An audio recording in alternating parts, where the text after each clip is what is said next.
Greetings. I'm Dr. Michael Martirano, the proud State Superintendent for the great state of West Virginia. In my capacity as State Superintendent, I have the awesome responsibility of overseeing the education of our 281,000 young people in our state of West Virginia. I work with a wonderful, fantastic Board of Education that has been appointed by our governor. And with me today is our President of the Board, Mrs. Gayle Manchin. President Manchin has been President of the Board for the last few years. She's been a member of our board for the last 9 years, I believe, and she is just a wealth of information. Many of you may remember her as our wonderful First Lady, serving as Governor Manchin's First Lady for a number of years. Our great governor has now gone on to serve as the U.S. Senator representing us in Washington, D.C. So I'm very proud today to be joined by President Gayle Manchin, our President of the State Board of Education. So how are you? Well, I'm good. It's a busy time of year, but I've begun to understand that there is no unbusy time of year. There is not. I mean, we know in West Virginia that we're very focused and very busy working with our young people to improve the educational quality for our students.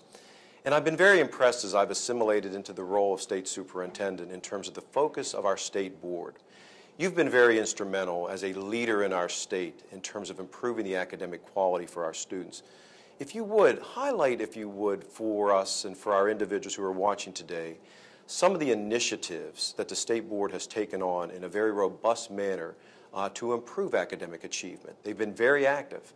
We have been very active, and we have a board that is totally committed. Everyone on that board comes from a different background, a different experience, but all of them have committed themselves to that we are going to work together as a team to improve student achievement.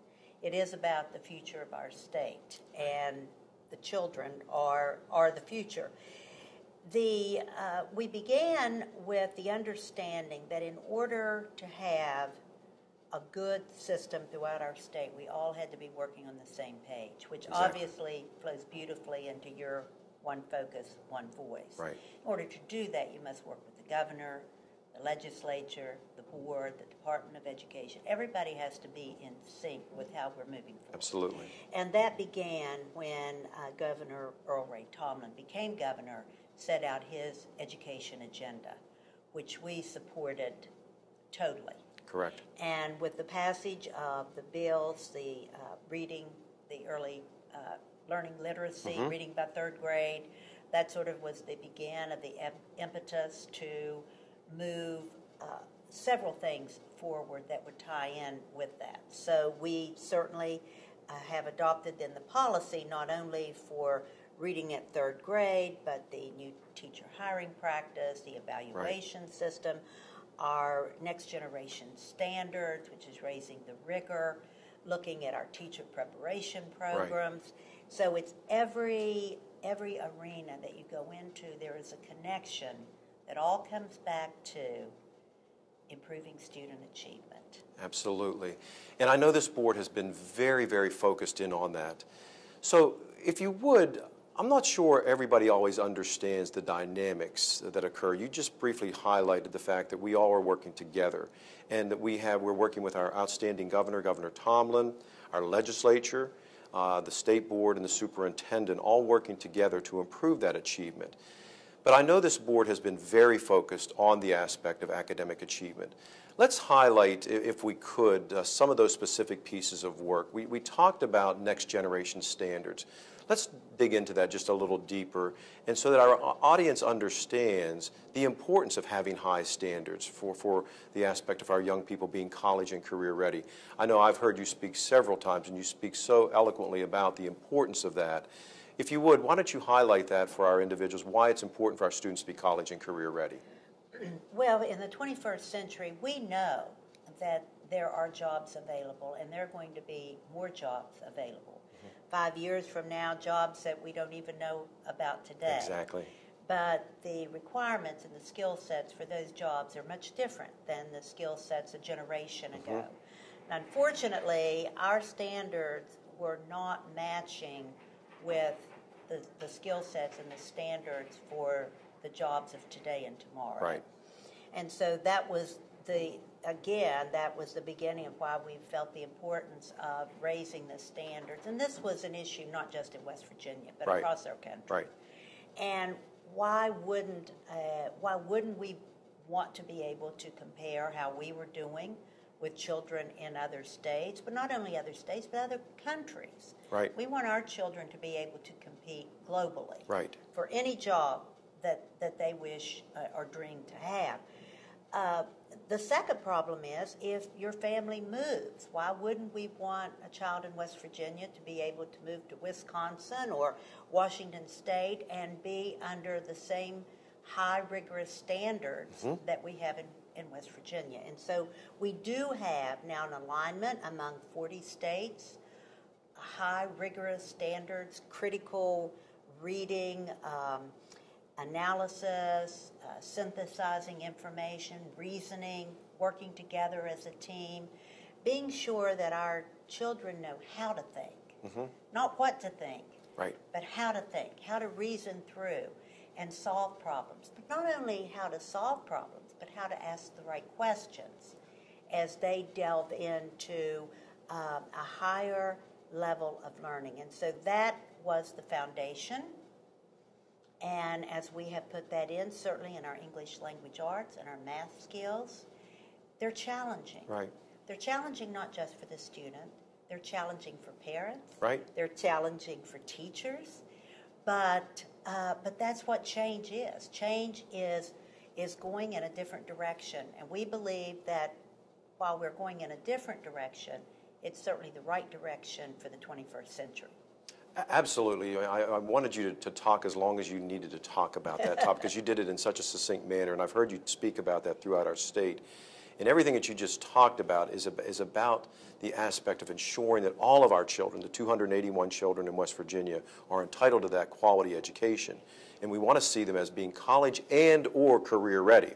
So that when our goal is that we want to make certain that they're moving through seamlessly, that they graduate on time and ready to take on the jobs that are available within our state, and they stay here, and able to compete.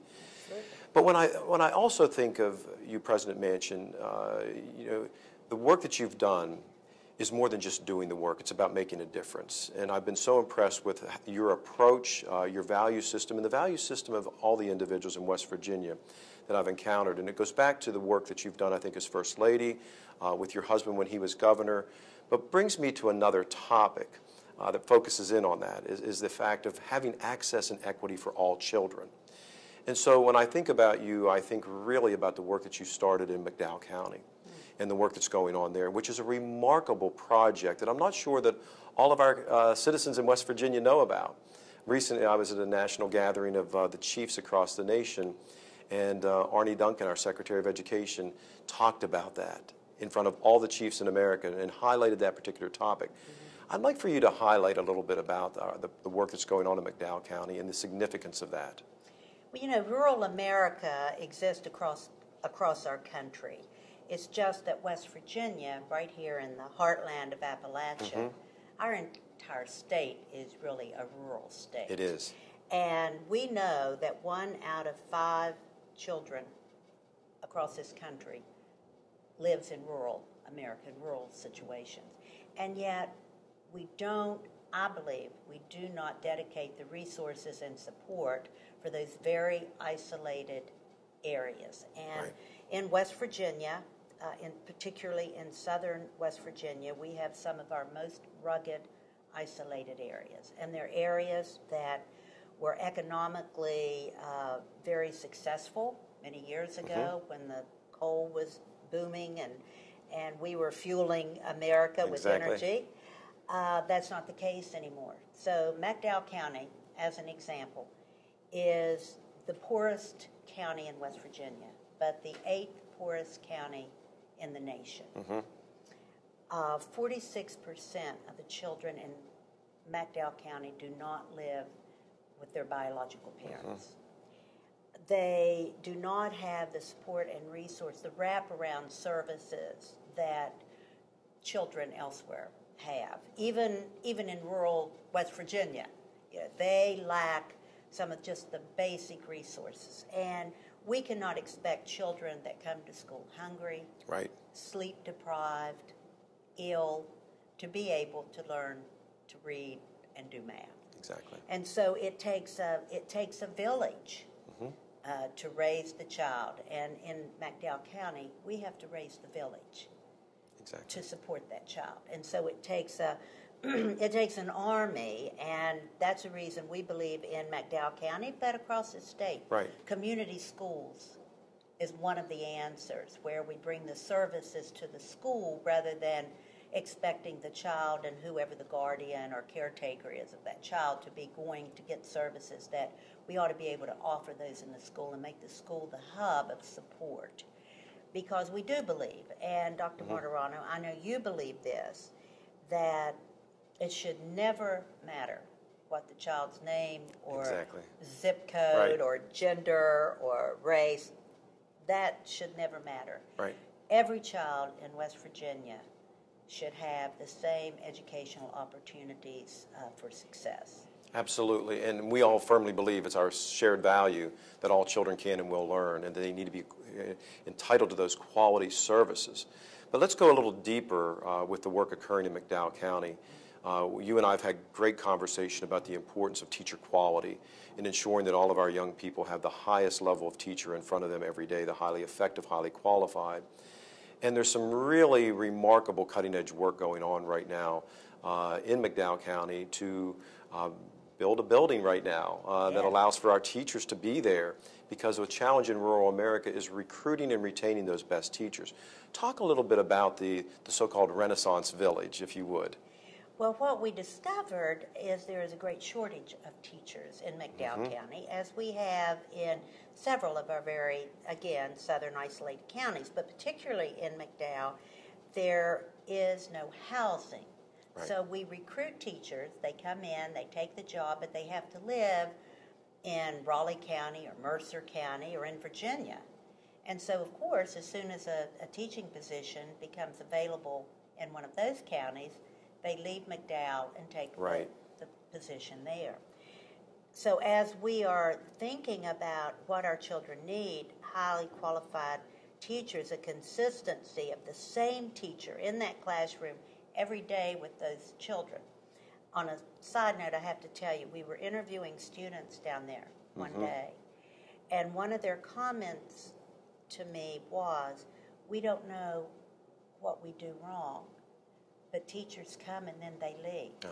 Breaks your heart. And so children begin to blame themselves that they're doing something that's causing these teachers to leave. And so, of course, I tried to reassure them it's not you at all. Right. You know, it's not about you, but it is about them. And so in conjunction with Randy Weingarten, who's president of AFT, we are co-chairs of this effort.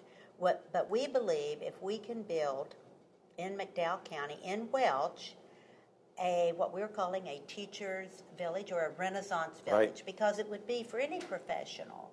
The pharmacist at Walmart lives in Virginia. The manager of Walmart lives in Mercer County. Right. Again, providing housing so people could establish a home and put down roots in McDowell, in Welch, or throughout that county. And so we have reached out and received some federal housing grants through FAHE. They have helped us secure property, and now we have blueprints for a brand new building. And now we are in the midst of fundraising to attract those dollars that we need to actually begin construction. But we will have 28 to 30 apartments built over a retail center, a cafe perhaps, a computer lab, maybe a workout gym. But it would give not only teachers a place to live, but also a place to socialize. But the end result, of course, in addition to having highly qualified teachers, is we hope then that would help attract more economic development to that area. Absolutely. So everything that we've talked about all goes back to the aspect of student achievement. Everything that we've talked about today is focused on improving the quality of life for our young people. So as we have a few remaining minutes, I'd like to give you an opportunity, because I hope a number of our parents will be tuning into this. If you would, with your infinite wisdom and your number of years of working in education, I surely know that, would you please give some advice to our parents? What would you think is terms of the most important thing that a parent can do to assist their child in the learning process? Well, I think parents are such an integral part. Unfortunately, I think sometimes they don't realize how important a role they play in how their children engage in school, their perceptions.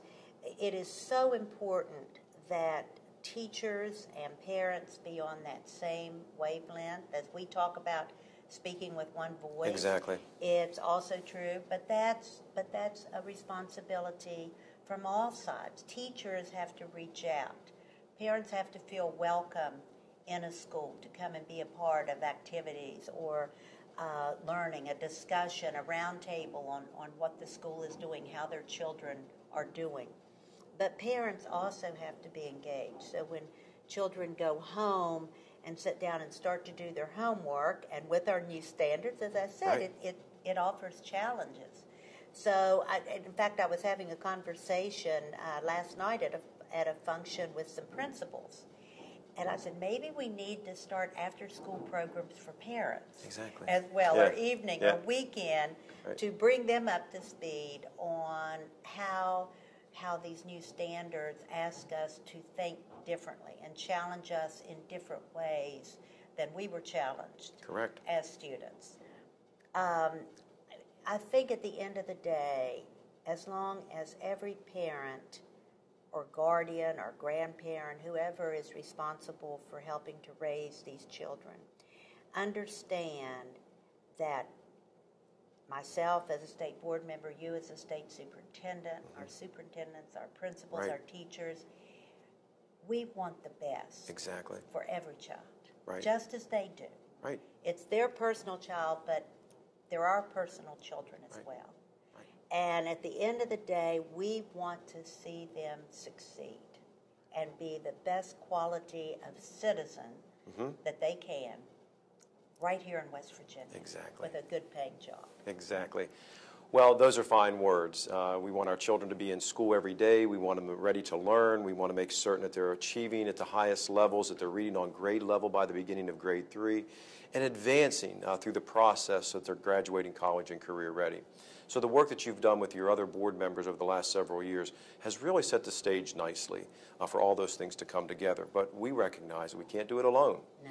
We have to have the support of all of our citizens, and we're very fortunate that we have a very strong State Board of Education, a legislature that's willing to work with us, and a great governor, all working together for the benefit of children. So I'm very pleased to have this opportunity.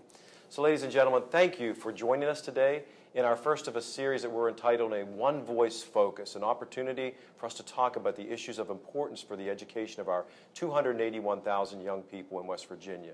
It's about our commitment and our belief that we truly believe that all children can and will learn. And we ask each one of you to stay engaged in the educational process of your children and the young people within our state, because we truly recognize that the future and the prosperity of our state is based upon the foundation that we have with the quality of education that each one of our students is receiving. So thank you for joining us, and we'll see you soon in our next edition of One Voice Focus. Thank you very much.